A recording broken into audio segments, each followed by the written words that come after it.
View teachers, I'd like to take you through the teacher evaluation and supervision model for the 2012-2013 school year. There are some guiding principles of the Wisconsin Educator Effectiveness System which we will need to keep in mind that will be within the next year. First of all, this is an important process to remember because it guides effective educational practice. It is heavy in terms of documenting evidence of educator practice and also documenting evidence of student learning, and then using that evidence to inform your own professional development. The state is working on definitions of effective educators. For the effective teacher, an effective teacher consistently uses educational practices that foster the intellectual, social, and emotional growth of children, resulting in measurable growth that can be documented in meaningful ways. This is a similar definition to the effective principal definition. The only difference is that the principal shapes school strategy and educational practices. The new system that we'll be heading towards in a year will be 50% models of practice and 50% based on student outcomes. And you can see from the chart indicated here that on the left side are the models of practice that will be related to Danielson's 4 domains and the 22 components, and principals will be responsible for the ISLIC standards. And on the right hand side, it's based on student outcomes. So student state assessment, district assessments, student learning objectives, school-wide reading, graduation rate, and other district choice items, which are performance indicators.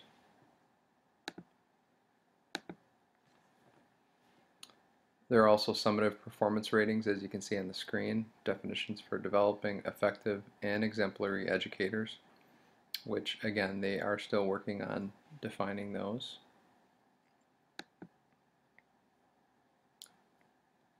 The purpose of these two system weights is also found in the matrix for the model for combining measures and looking at student outcomes and also models of practice. You can see the timeline on the screen, which results in a statewide implementation in July of 2014 through June of 2015, and we'll be working right now on the statewide pilot.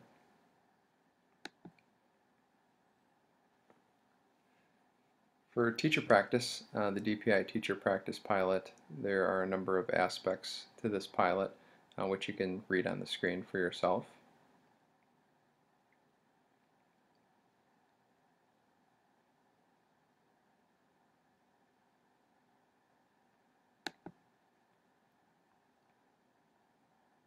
This is part 2 of that plan, in which observations and evidence are collected and ongoing feedback is provided to the teacher. As you can see, this evidence collection takes place from October through March, and the teacher is observed by his or her evaluator for the following durations and frequencies listed in the chart.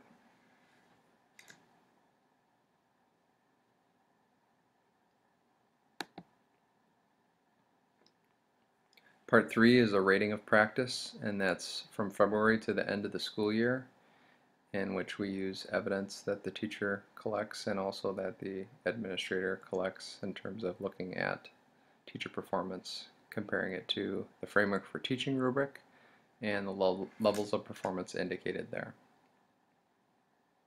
And then finally, part 4 is the use of evaluation results, or the end of the year and the beginning of the following year. This is just information that shows you that the Charlotte-Danielson model has a revised edition, and some of the framework language is different, but much of the same foundation.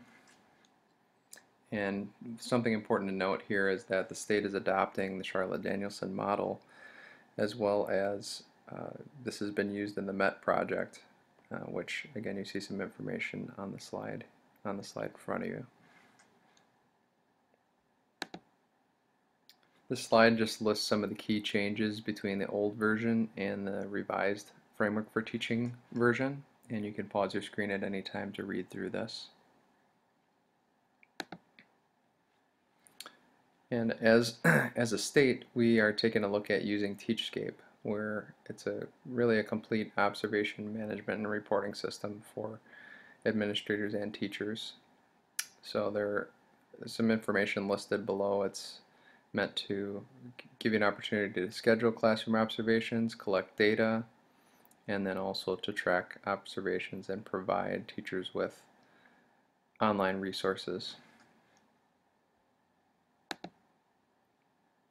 This is more information about TeachScape, and one thing that's important to note is that it contains a professional learning suite with a number of on-demand access points to professional development resources.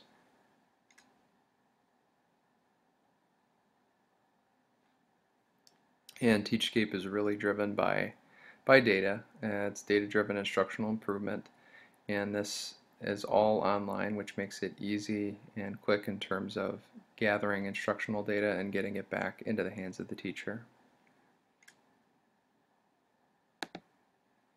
So what's Franklin's plan? The most important part for you to be aware of is that I'll be looking to implement TeachScape with 3 teachers at Pleasant View. So if you are interested in being a part of this pilot, please see me as soon as you can so that we can start to take a look at the process and what's available to you in terms of feedback. So the rest of the points are listed for other schools that are participating in other parts of the pilot. The rest of the slides, the remaining slides, just walks you through our evaluation process without TeachScape. So again, at any time you can pause your screen and read the information on the screen. This next slide just shows you again a continuation of our evaluation process in terms of where teachers are in terms of their teaching, whether they're new to Franklin, whether they have a number of years of experience, and how many observations they could have at the minimum.